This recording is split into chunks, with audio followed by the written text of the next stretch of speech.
I became a judge, I had no idea I was becoming the gatekeeper to the largest psychiatric facility in the state of Florida, the Miami-Dade County Jail. This was not just a local problem, but it is a national one as well. LA County estimates 27% of its homeless population suffers from serious mental illness.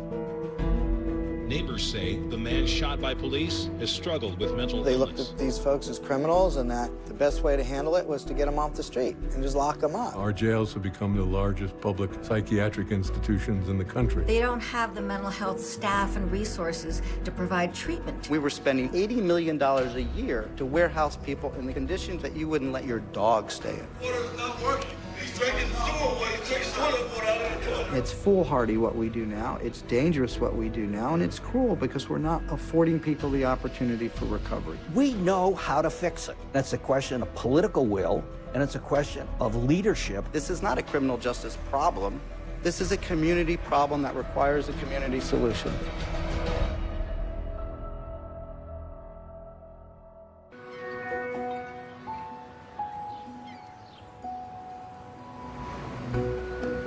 We want people to be part of their own change. We want to be able to give them the tools that they need so that they get the insight, but they also learn that there is a better way to live, there is a better way to deal with their illness, and you need to stay away from committing offenses.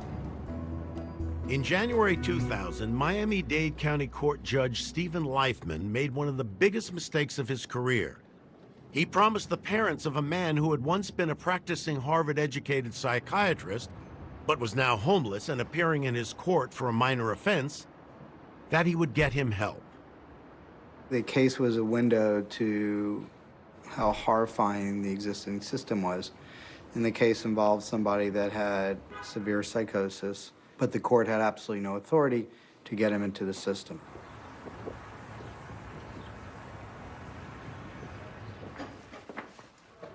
And so my only option was to release him back to the street on a conditional release and tell him to go see a doctor.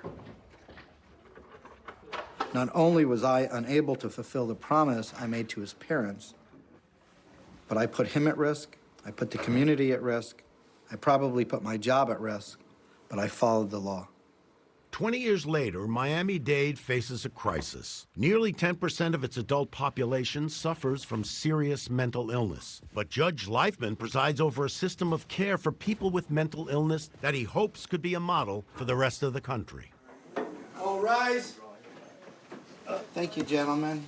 You swear a firm testimony about to give is the truth, the whole truth, and nothing but the truth. Thank you very much. We started very slowly, just with nonviolent misdemeanor cases. I know you don't look for trouble. These are really minor offenses. You don't hurt anybody, and I really appreciate that. You're a nice man. Yes, sir. Always say, Your Honor. I just don't like you having to be out on the street and getting sick. Are you hearing voices today? No, little voices. Little voices? Little voices. Okay. And we had to prove that this would actually work. And in a very short period of time, it did. Judge, Mr. Alvarez is receptive to JDP services. The recommendation at this time is a residential treatment facility. He expresses the need for that service. He has been taken to central intake and has been placed on the wait list. Great. Hang in there with us. It's a lot better outcome once I can get you going, okay? I'm tired of the cycle. I know. I'm glad you see that. We're going to work with you and get you everything you need. All right, good luck. So what we've been able to do is a program that we've set up to actually help individuals navigate these complex systems so that they can get the treatments that they need, get the assistance they need, so that they can actually recover.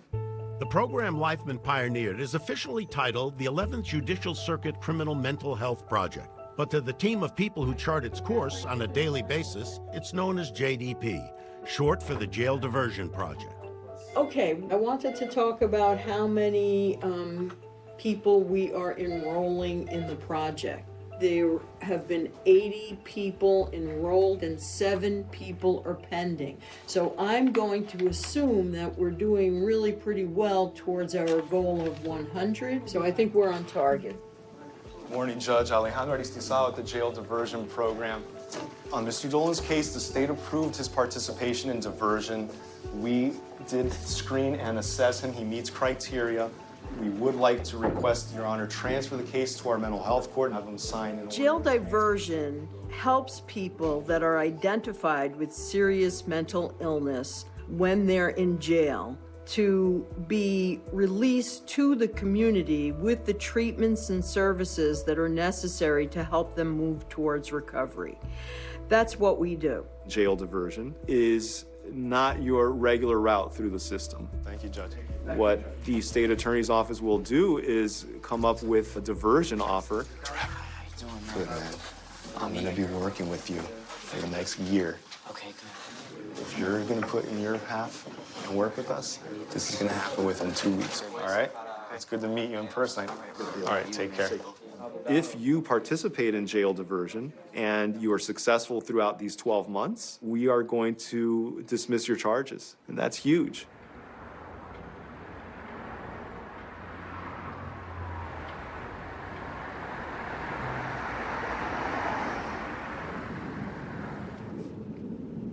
We're on our way to see Trevor. He spent about 6 months in jail before he was approved for diversion. And this will be our first encounter with him outside of the courthouse. He's about the same age Justin was when we worked on getting Justin out of jail and into treatment. I was in jail for a month and a half. It was unpleasant. It was not the Holiday Inn. My job was to go out and talk to Justin and try to get him to agree to work with us. And Justin wasn't easy to work with. I was very sick. I was very sick. And I told him, what did I tell him? Al-Qaeda was on Miami Beach. Do you remember that one? Hey. What's up, man? How you doing? What's going on? We really like seeing people outside of the courthouse. Yeah. We don't want to just have a 2-minute conversation. In the Miami community mental health model, there's no universal pathway to recovery. For clients like 22-year-old Trevor Dolan, a jail in-reach screening by JDP specialists determines not only a diagnosis, but the resources he'll need going forward. For Trevor, that means his first 60 days will be spent at Betterway. Have you ever been in residential treatment before? No, I have not. So This is my first time. This is my first time ever getting any type of treatment. I'm glad to hear Did that. high school on my own, did all the type of stuff. That's what we're about, trying to show you that you're going to learn stuff here that you have to take out into the real world. You're seeing the doctor too, psychiatry. Yeah, I've seen her once so far. And the medications that she prescribed, how do you think they're working for you? I haven't taken them. I haven't even gotten them yet. We haven't gotten them yet. No, she just prescribed them to me. So I vilified. We need to get that prescription. All right, good, let's do it. I need to work on that. And you want to pursue work, right? Yes, I want to start working like now. Yeah, dude, you're not going to be out working late. You know that. You know that, right? Yeah. You know, I'm in recovery myself. Yeah? I mean, I've been here 10 years now. Wow. Yeah, man. Got wife, family, That's crazy. house. I mean, things get better. Is there anything you need? What do you mean? I don't know. I see you dressed nice shoes, watch. Do you need anything? No, I'm good. I'm good. You good? I got everything I need. It's great to see you again, man. Yeah, Congrats. you too, Alejandro. You got an awesome 30 days in already. I do. I can't wait till we got 12 months in. Mental health doesn't fit into the criminal justice system. It's not written in protocols. There are no standard operating procedures for what we do. So we often think of ourselves as the glue that holds it all together, the translators, the interpreters. Mornings are rush, rush, rush. So it takes a lot of coordination. Trevor's new. He is in residential treatment. He's on an ankle monitor. We actually saw him yesterday. We had some issues. He was not being given his psychotropic medication. I'm sorry, he's residential? Residential. He's there all the time, and have not explained to him. No one supervising his medication. Not until tonight. I'm not feeling good about that. The mental health diversion court. It's a very different role for judges. Not all judges, I think, take to it. You're really traveling outside the boundaries of where you normally travel as a judge in a regular courtroom. You were in there, you're in the trenches, you're much more involved and invested, I would say, in the specific cases and in the clients. So Trevor gets an all pass, though, if the restitution's paid on all the cases? Yes, Is there all Judge. passes? Oh, okay, good. You definitely have to believe in rehabilitation. You have to believe in redemption. I think that that's really a cornerstone of being a judge and the diversion program, is to make sure that they know that we're there for them and that we believe in them. Okay, all right, so Mr. Dolan, if all goes well here in this program, your cases are going to be dismissed. Yes, ma'am. So this court is unlike the court you started out. In that court, you're being prosecuted. Correct. Ultimately, it was about whether or not you're going to go to trial or take a plea. We're all basically on the same team here. We all want to see you succeed. All right, so the state, your attorney, The court, we all want to see your case get dismissed. Thank you, Your Honor. Thank you. I think if you're not someone that's really in this field, they think if they just give the person medication, a pill, or a shot, they're going to be fine, that their lives are going to turn around and they're going to be healthy and have happy lives. Well, if you're homeless, if you have a drug addiction, if you have a lot of trauma history, all the medication is going to do is reduce your symptoms. It's not going to help you thrive, survive, be hopeful, and happy. And so we've learned that we have to address all those other social issues on top of their psychiatric treatment to make this work. But recovery is never going to be easy, especially given the complex system of care that currently exists. You going down? It's difficult for anyone to navigate, much less someone with a mental illness who's just been released from jail. I'm a certified recovery peer specialist by the state of Florida, which means I have a little piece of paper I pay $75 for every year to do my job. I get people out of jail every week. I get them where they're going in the community, get them to their housing, Camilla's house, shelter, ALF, three-quarter-way house. I bring their medication, and then I get them linked to treatment, and I follow up with them in treatment. Hey, Yuri. What's up, brother? You remember me? Yeah, from the program. So this is what's gonna happen today. Are you hungry? Yeah, I'm hungry. All right, we're gonna get something to eat. But first of all, I got t-shirt, jeans, to get the blues off. You know, you go like this. Yeah, they taught me that. My dad taught me that. Yeah. It might be a little big, but that's all I got right now. It's better than that. When I first started in 2003, we would set up treatments and services for people that appeared to be the right thing to do. How about these to sleep in? Something to chill? I like those. And we would help people to get to wherever they were going to be living with treatments available, and they would run away in the first 5 minutes. They used to get people out of jail and tell them, you have court next month, you have to be at this address on Monday to get your medicine, and they would send them in a taxi by themselves, and they would never see them again. It was that simple. You know, what would you do if you got out of jail and somebody gave you a free taxi ride? You'd say, I'm gonna go do what I wanna do, which is not this. So we had to come back to the table and say, okay, what are we missing here? How's the food? It's good. Yeah. You owe me $7.50. And at the same time, on the federal level, peer specialists were being looked at as a good alternative to engaging people in the process, in their own process of recovery. We got about 30 beds from jail to Virgin. We got guys on the 6th floor and sometimes on the 7th floor. I do a couple groups with the guys. We get coffee, we get food, we go to AA, NA meetings. I take them to the doctor's appointments. Just little things to help make it easier, you know, to know that they got an extra supporter in the community. Sign in. All right, guys, going over the basics today. What does education mean to you? It's being educated on our sickness. We can just say health. Health, yeah. Because, you know, this is the same category as heart disease or diabetes or something. Just because people say you have a mental illness doesn't make you weak or anything, you know? Sometimes I feel like that, though. Yeah. Yeah, but you're a lot stronger than a lot of people out there because you're dealing with stuff that a lot of normal people don't deal with. Yeah. So you got to think of it as strength-based. You know, so many people have put us down so many times over the years, but we actually... I've been dealing like that a lot. Yeah, but now we're going to give you the tools. Let's do a little skit right now. I know what you... Oh, you know, let me do it with you. Come on, please. Come on, let me do it with you. Kevin, you can't go. It was a skit, bro. Let me tell you one like he doing. Oh, come on, Kevin. No, come on. Okay.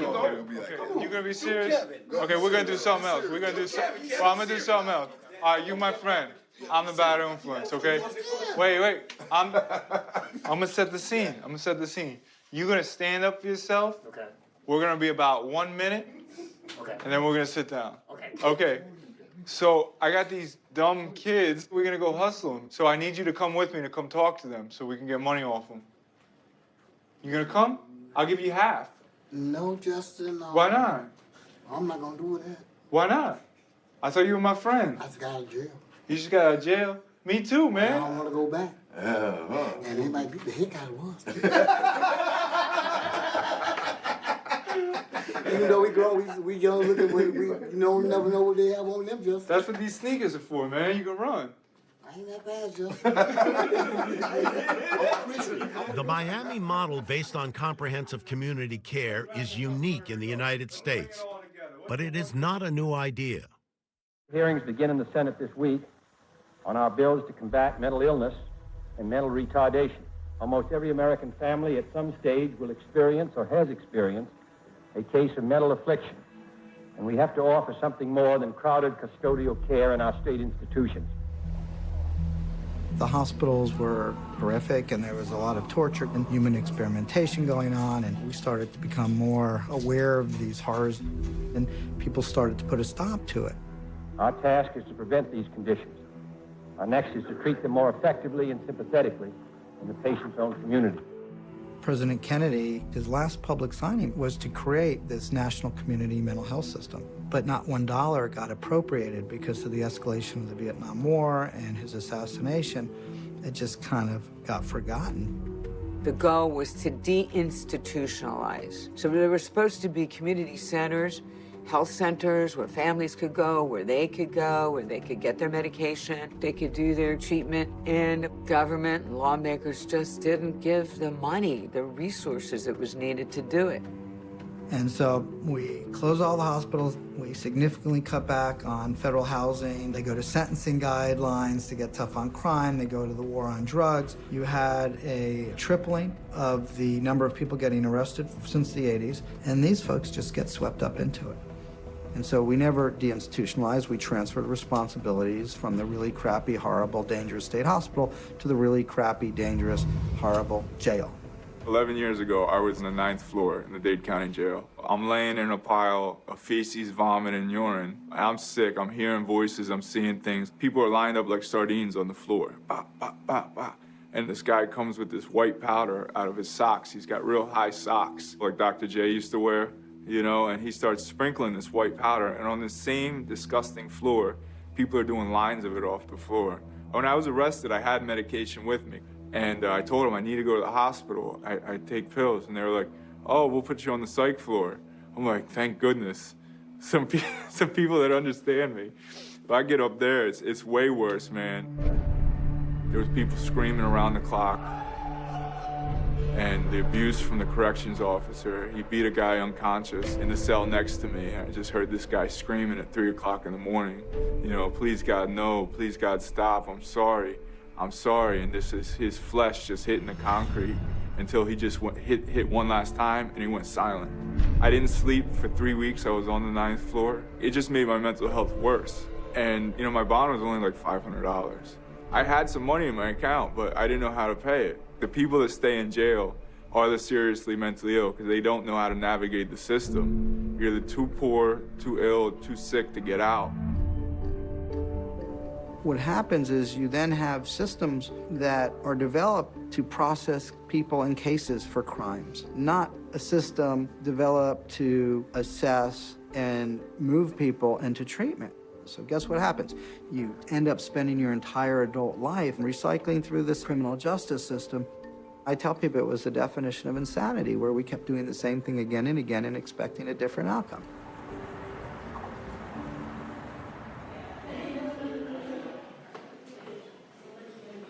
You got kids? Yeah. Yeah? 3. You got 3 kids? Yeah, 2 and 1 on the way now. You think you're a busy man. Yeah. I'm gonna go inside to see what's going on. All right, sounds good. When JDP was started, Charlie Gonzalez would not have been eligible. Only misdemeanor cases were allowed. But now, 3rd and sometimes 2nd-degree felonies can be considered. Charged with crimes that in criminal court could spell prison, today marks Charlie's halfway point in jail diversion. Mr. Gonzalez, how are you? Pretty good in yourself, Your Honor. In a criminal justice system, there's really just 3 parties. There's the defense attorneys, often represented by the public defender's office. There's the state attorney's office in Florida. Outside of Florida, sometimes they're known as district attorneys. And then there's the judge. And theoretically, the system works best when both sides fight equally hard and justice is supposed to fall through the middle. And so doing a collaboration in criminal justice system is not a natural act. And so it had to be created. A community has to agree together that they're going to solve whatever particular problem exists in their community. So we all come to the table and we can put, turfs to one side and say, we're going to build something really meaningful here. He's been attending all his appointments at Camilla's outpatient. He just went on Monday and saw the doctor and adhering with all recommendations, really. And I think he has had some big news in the last couple of days. It looks like he's going to be expecting his third boy. Yeah. So pretty much everyone is on board with we are not going to criminalize mental illness.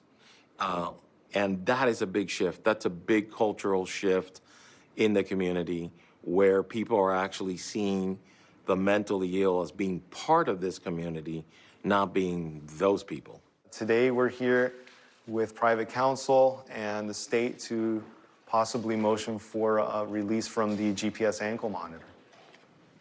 Immediately after Alejandro took Charlie's case, he was evaluated and he started receiving treatment. He called me 2 weeks after he had been admitted, and we're having a conversation at night, and he's telling me how much he loves, his job and how his life is going great. And this is the first positive conversation we had with him. And like 10 minutes into it, I go, listen, man, are you taking any meds? And he goes, yeah, Nick, and it feels great. Yeah, I know you've been doing consistently very well since the beginning, and you want me to take you off the monitor? Yes, ma'am. Yes? It's possible. All right. Date is an agreement? Yes, Judge. Okay, so this time I'm gonna order him off the GPS. All right, so we're at the 6-month mark right now, and keep working, save your money. Thank you, Your Honor. Because your kids are gonna spend it all. Yeah, I already spent it all on. They're gonna spend it even more. Thank you. All right. He was looking at 5 years minimum.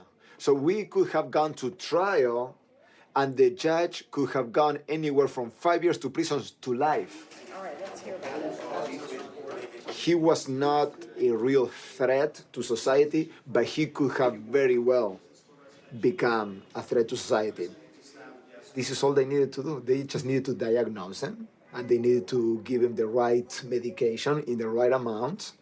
And this kid turned into a new leaf, and he has a total different life since he entered into the JDP program.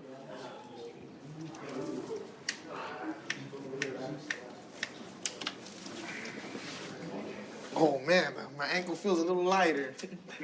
What we do is challenging. We work with human tragedy all day. And when you have success, you got to take it and run with it and really enjoy it.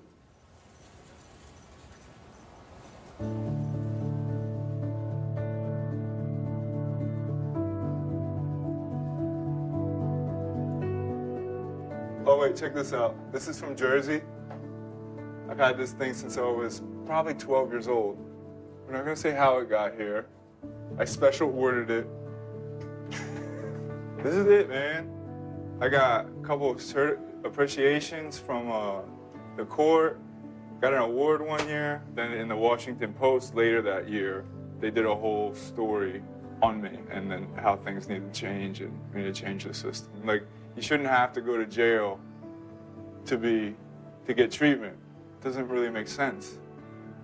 This is like the chill part. You get home, you say a prayer, you meditate here, give thanks. And it helps keep you focused on what you're doing, because you have to first take care of yourself to be able to give back.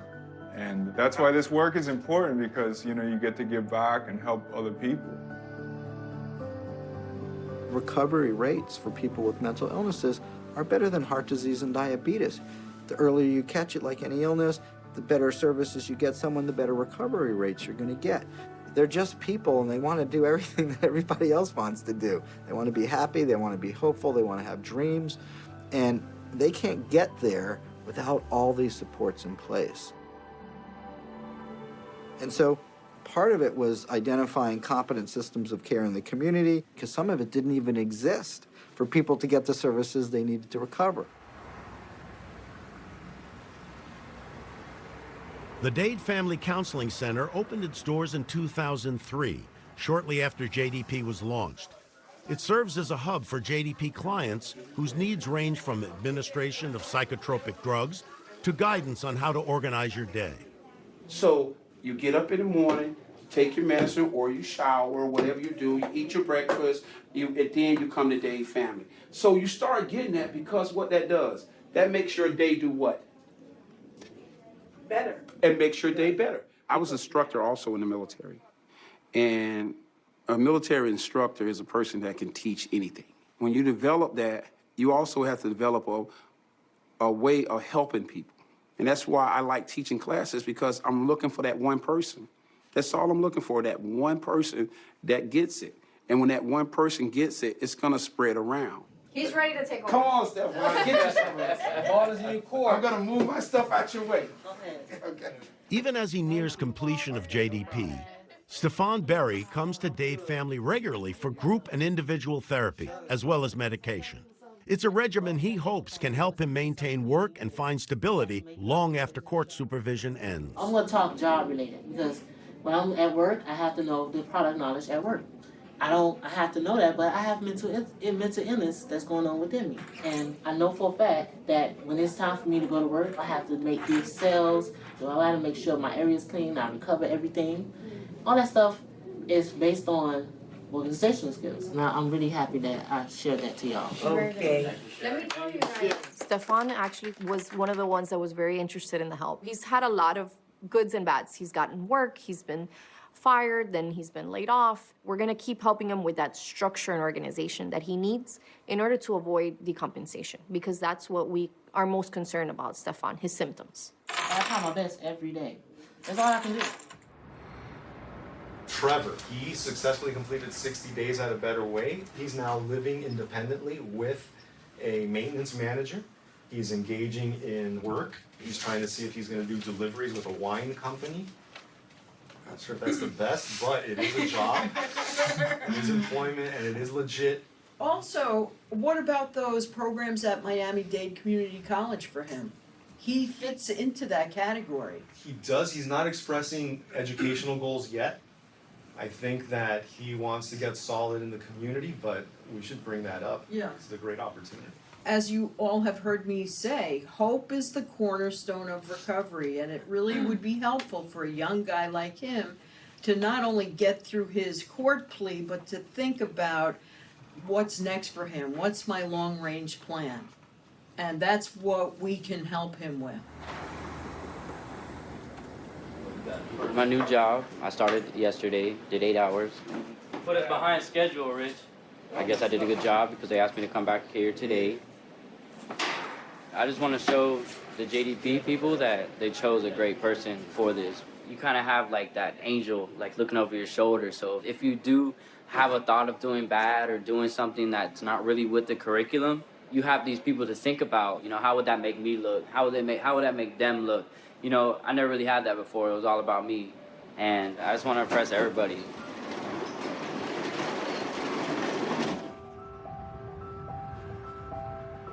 I always had a normal life.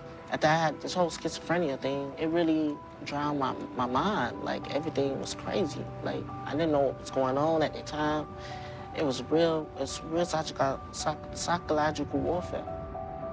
As I'm moving forward right now, my program is my only way to conclusions and everything that my thinking process needs from the program. I think my thought process is always messed up. But when the program started coming through and the teachers start helping, that's how my mind getting better. Like, I know for a fact my mind's getting better, like everything. The criminal justice system really should be more preserved, if you like, for those that are really dangerous. People who are a danger to others. If they're coming into the system, and we know eventually the criminal justice system is not the appropriate place for them, what you want to do is intervene. You want to fix the problem so that they're constructive, they're contributing members of our community. I've came far, trust me. I was just real reckless. Say I was very immature, really. These walls right here, yeah, these are the walls we build right here. Every time you see one of these walls, remember me. Charlie is a good worker. His employers really like him, and he really loves his job. I see him making money. I see him as a good leader. So we can only hope that the instruments and the tools to cope maturely that he received through JDP will carry him through. The tools and instruments of any recovery begin with whatever resources a community has to offer. But the challenge lies in connecting those resources and figuring out what's missing. For Miami, that process started in 2000 at a meeting with researchers from the Policy Research Associates in upstate New York. We were trying to think through a mechanism that we could effectively go into a community and work with them and do strategic planning and help them along. So we had come up with this model, which we called sequential intercept. Steve Leifman came over and said, will you guys come down here and do one of the mappings for us? Basically, these are the different intercepts of the criminal justice system. So right here you have initial detention and arraignment. Here you have jails. So this is the jails in the prison. This is the reentry process to get back into the community. And then this is back in the community. So this is probation and parole. And what we do is we map the different communities and we figure out where their gaps in resources are. When Judge Leifman and his team mapped out the intersections between people with mental illness and the criminal justice system in Miami, it revealed huge gaps, not only for people who had been arrested, but also for those who hadn't yet entered the system. And so we realized that we needed a pre-arrest diversion program to try to limit the flow into the system. And that meant we needed to train more police officers so that they would make less arrests of people with serious mental illnesses. Hey guys, how are you? How you doing, sir? How's everything going? What do you suffer from? Schizophrenia. So you've been to crisis before, right? And you suffer from schizophrenia? Yeah. Okay, we'll do the best we can to help you guys out. What is your name? I want to pray for you. Can I pray I'm Officer Coker. Thank you, Father, for this brave man, Officer Coker, who did shoot his gun in the line of duty and survived and killed 2 people, right? No, but thank you, though. Yet? No. Or you're going to kill 2 people before you get over. Oh. And you won't get over it, but you have to save your life, and you're gonna survive. Thank you so Just much. touch the prophet. Thank God you. bless you, Officer Coker. Have a good night. Hello. How are you? When I first got on the street and someone approached me aggressively or fast or their speech pattern was off, it definitely, made me nervous and scared. It goes from being a calm situation to, a situation where now he's combative, I'm combative, and then next thing you know, someone might get hurt. So those are things that the training has taught me as an officer. Crisis Intervention Team Policing is this wonderful 40-hour training program developed in Memphis, Tennessee that teaches the police how to identify someone who's in crisis, how to de-escalate a situation, and where to take the individual as opposed to arresting them. CIT is first and foremost officer safety. So what do you think emotions can do to you when you're out there on the street talking to someone? It can get you hurt.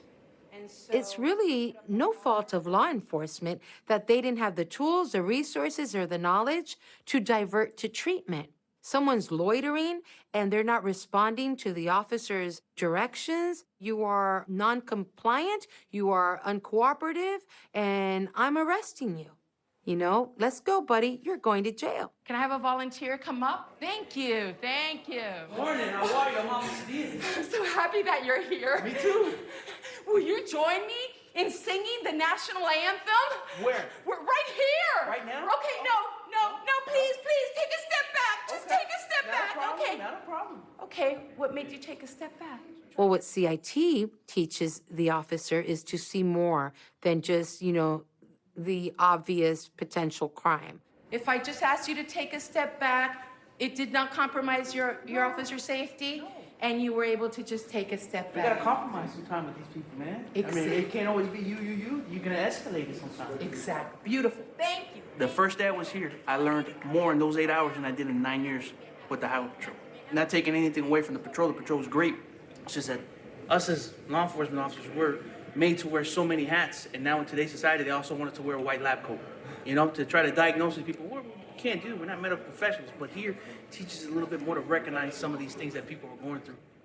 The whole purpose of CIT is let's decriminalize the mentally ill. Let's properly assess. Let's get the person to the right place and divert them to treatment when it's appropriate.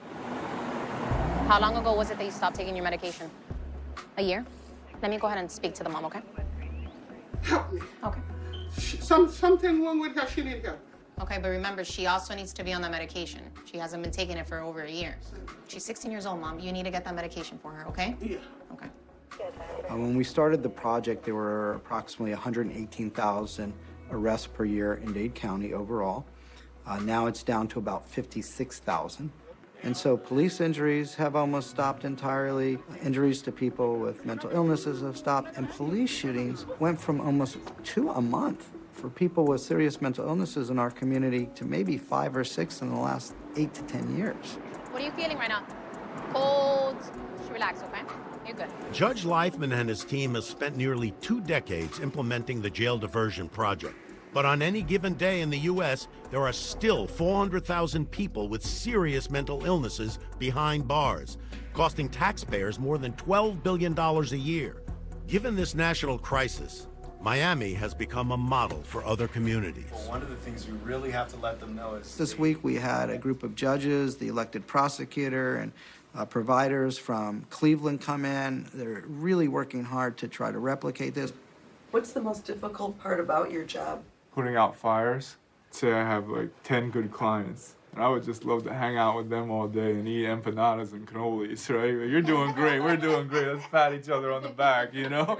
But it's more like, this guy's out of meds, this guy needs to be hospitalized, this guy took off, go find him. Even though you'd rather just see people do well all the time, we can't close a blind eye to, you know, what's really happening. Hey.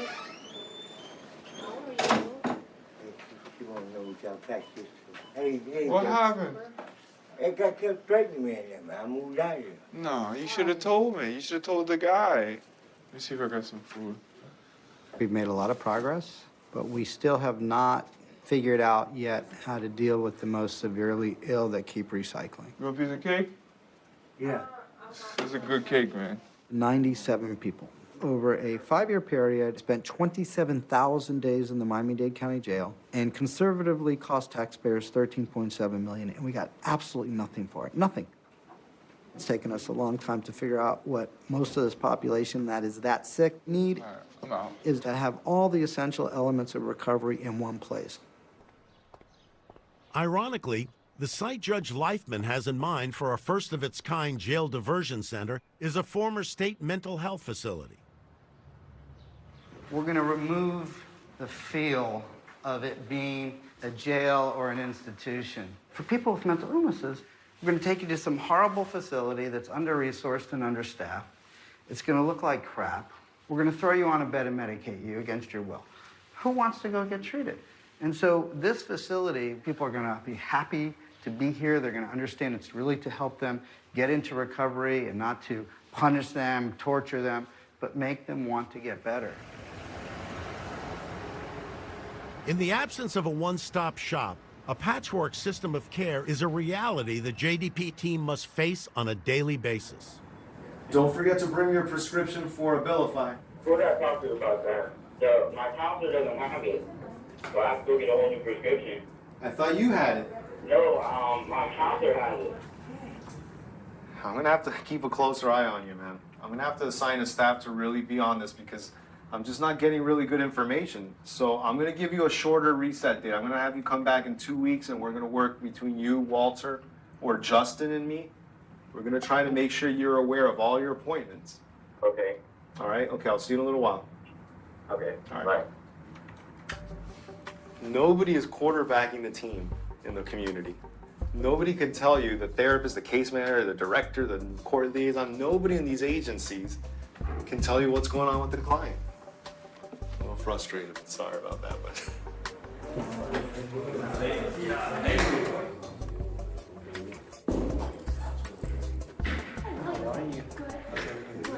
He's recording our drug test results. We're already getting started on that. Check this out.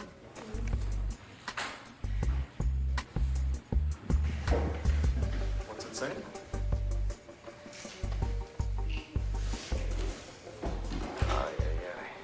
And that's positive also? All right. Good afternoon, everyone. Good afternoon, Dr. Jacobs. Please be seated.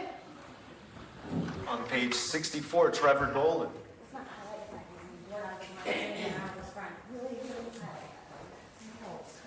Trevor. Hey, what's going on, babe? So Trevor also came back positive for alcohol. There are several matters right now that I need to manage better with Trevor. So we're going to be a little more involved and have him talk to us more frequently. So you've taken on a lot, school, work, but when you take on a lot, there's also the potential that you're not able to satisfy and comply with everything. So we want you to be careful. And now you come in with a positive for alcohol, so that's concerning. So let me hear from you a little bit about what you're thinking of all this. Well, I can understand the challenges it would be taking all this stuff in, but I did get offered by the guy I'm staying with to quit my job, so I can easily substitute it with the meetings or everything that I need to do. Me working at the winery, I don't really see it as a temptation. I don't drink on the job. I had a drink when I came home yesterday. And that's not good. It's jeopardizing your sobriety and it's jeopardizing your status here in this program. And that's important because Trevor, if you were to go back to division, what's he facing? Judge, he has over 1, 2, 3, 4 felony cases, so we made an exception to allow you to participate in this program. I have approximately 45-year state prison. Do you understand that, Trevor? The next time you think about having that drink, or you think about not doing something that you're supposed to be doing, you have 45 years where you're facing. If you went back to the regular division, that's a long time in prison to jeopardize for alcohol, okay? Correct. All right, nobody wants that, okay? Thank All you, right, Trevor. All right, Trevor. Be good.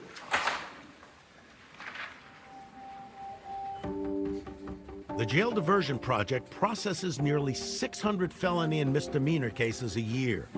The recidivism rate for those that finish the program is less than 25%, but not everyone finishes.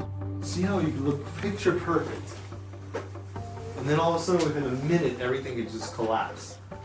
Hey, Joe, how are you? I just got out of court, and Trevor tested positive for alcohol. Clients can slip, participation declines, or symptoms return to complicate their path to recovery. Go take care of this. I'm really reevaluating my life right seriously, now. seriously. I need to really think about. It's not worth it. Yeah, it's not worth it. On one hand, I think there's a lot of potential when you see somebody young like Trevor Dolan. All right, Justin. All right. But he needs to wrap his brain around the fact that he's going to have to contend with his issues for the rest of his life.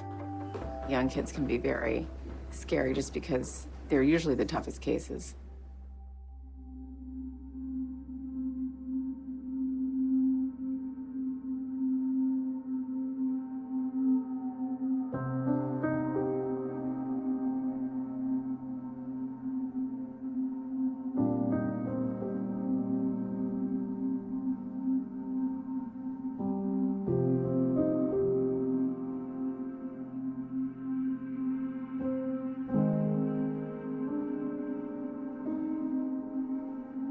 Charlie was supposed to successfully complete 12 months of court supervision today.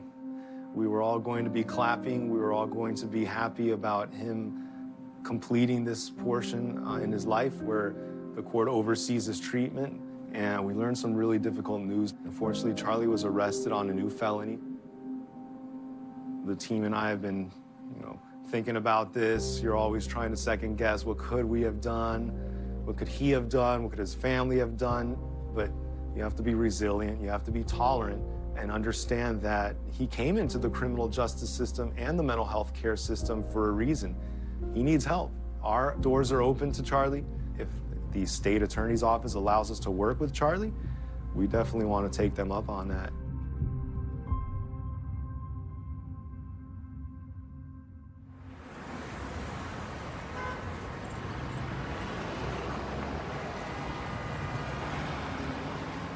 I've come so far, and it takes some time for me to actually sit down and reflect. Some people tell me to forget that past, let that stuff go, and I can't do that. I never will. I'll always remember what it took for me to get to where I'm at, and I'll always remember what people helped me, and I'll always remember every little detail. I will. Good morning, good morning. My last semester, I got straight A's, so this semester I'm trying to do the same thing. Okay, so last class, what did we talk about? Social comparison theory, okay? And what did it say? It said by watching people, it can influence you. Yes. What else? Monkey see, monkey do. Monkey see, monkey do, right? But by the time February comes around, I'm a free man, and I'll be a free man.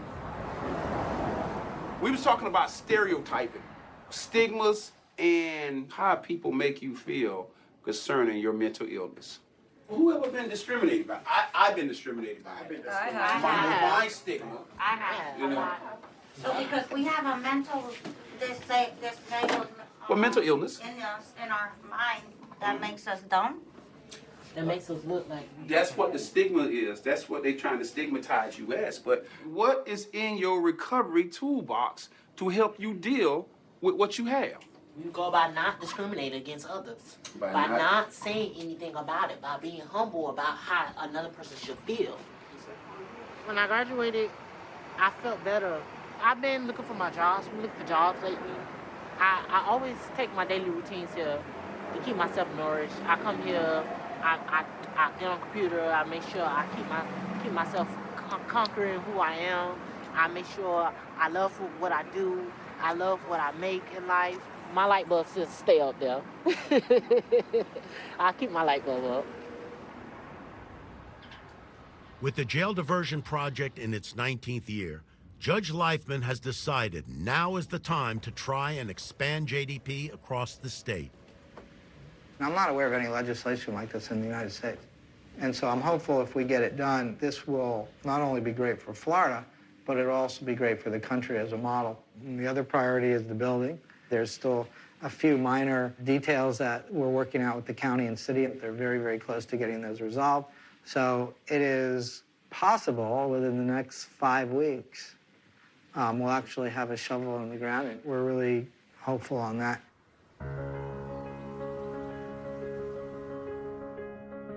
I'm very, very pleased and honored to have Judge Leifman with us today to talk a little bit about mental health in our state. Thank you, Madam Chairman, members of the committee. Thank you very much for the opportunity to be here to discuss these very important issues. My name is Steve Leifman. The statistics are stunning, and we now have the largest trained squad of CIT officers in the United States. We have over 6,500 officers trained. The recidivism rate of our misdemeanor program dropped from 72% to 20% because of a warm handoff and making sure people were getting treated. Buenos dias, good morning. Come on in. Hey, Stefan. It's a nice Tuesday, and I'm happy I'm here today. The program worked so well, the state attorney allowed us to expand it to our felony nonviolent cases. That program has seen a recidivism drop to about 25%. And has saved the county so far 31,000 jail bed days, 84 years of jail bed days. This could be your next to final report. Can you imagine that? No. I can't either, man. I still remember standing on that bench, man. I still remember you in orange. Nearly in tears. Judge, we're really excited about Trevor's future. All his randomized drug tests are coming back negative. He actually just found work. What kind of work? I'm a busboy at a nice restaurant. Good. Yeah, the managers come up to me. They even gave me $25, and they said this is for being most helpful. I'll be happy to be here and give you a round of applause on your big day, okay? Thanks, Trevor. It has been so successful that Dade County actually closed one of its 3 main jails 6 years ago at an actual cost savings of $12 million a year. It's been closed for 6 years. That's $72 million in real savings. And Your Honor, we would ask to reset this case in Division 55, the JDP program. Good morning, Your Honor. Erica Gerson, Assistant Public Defender. I'll be representing Mr. Gonzalez in mental health diversion. You know, Mr. Gonzalez and I go way back. We've been through a lot of cases here, a lot of violations, a lot of jail time. We only want you to succeed. Yes, I understand that, Your Honor. You've always been a fair judge to me. Well, the state has also been very fair because in a lot of jurisdictions, they would have given you a severe amount of incarceration. Instead, I will grant the request to transfer the case over to Division 55. Thank you, Your Honor. I really appreciate it. Thank you. So what did my county do? They were smart, they're committed, and they deserve all the credit. Our mayor and our commissioner, they've reinvested a lot of that money to building the first of its kind one-stop shop for the most acutely ill that keep recycling through the community. We know treatment works. People with mental illnesses have better recovery rates than people with diabetes and heart disease. The key is helping them access appropriate and good services. Trevor, what's your plan looking like this morning? I have a appointment with my primary doctor at 3 o'clock. Okay. Did they talk to your lawyer? Oh, he told me to call him today, too. Call him. Right now? Call him. I'm confident that if this bill becomes law, we will begin to decriminalize mental illness. We can apply a population health model to these individuals with these illnesses rather than a criminal justice model. On page 28 and 29, Charlie Gonzalez. All right, so as much as the whole year obviously has been a bad year and a sad year, I want you to think of today as being a positive day. Yes, ma'am, I have. Okay. A very positive day. Each and every one of us is imperfect. There's always that one person or that group of people or that place that really helps you understand and feels that welcome, that somebody cares about you. Marlon, she's been a big help ever since I've been out of jail, and I thank you for that. Thank you, Stefan. We will reduce homelessness, we will improve our public safety, we will save taxpayers money, and equally important, we will allow people with mental illnesses to have lives in recovery with hope and opportunity. Thank you very much for your time and consideration.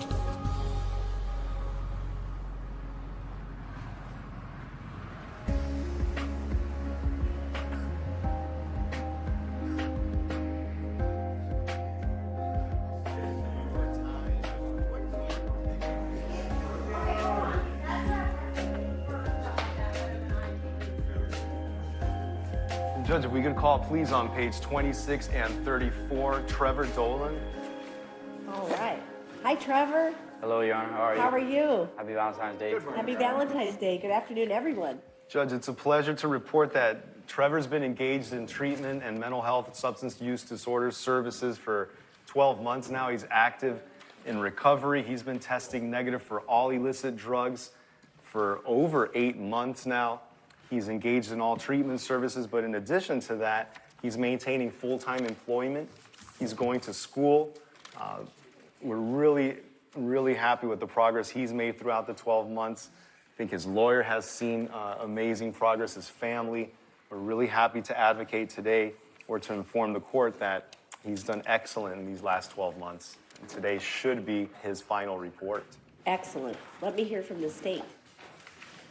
Your Honor, Mr. Dolan has definitely earned the state's announcement today as to F-17-14775 and F-17-14368. The state announced a null cross.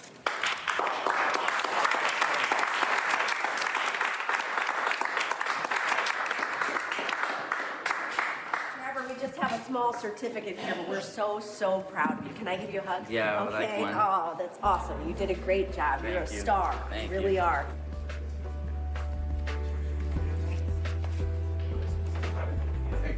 Thank you. Man, this is awesome. Keep it up. I'll see you next week. All right, next week? Oh, yeah. Here? I'm going to be on, you know. I'll call you. I'll be at that's the fine, restaurant, okay. Oh, okay, wherever, okay. Better Way, somewhere. We'll catch up with you. Okay. I didn't think it'd be this strenuous, you know, with the appointment they put on me. And then my first mistake didn't help me either when I got tested positive for alcohol. But at the end of the day, people are trying to help you. Justin, Alejandro, they're really just trying to, like, be somebody that maybe you never had in your past or maybe you never had, period. Oh, this one is the prettiest.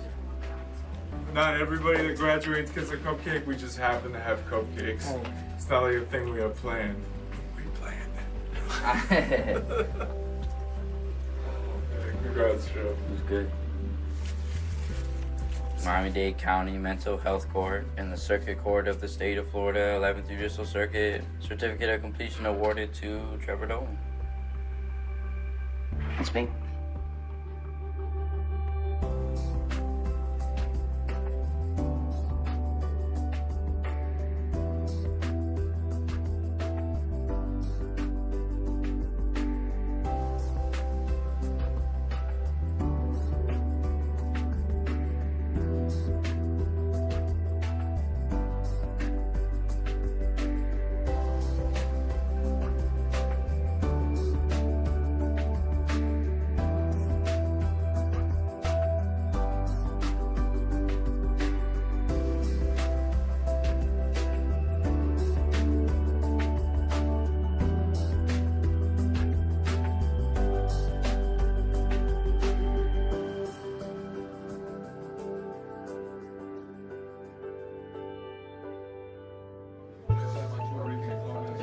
next 2 months, we have many visitors coming. Our first set of visitors are coming from New Jersey. We have visitors coming from Michigan.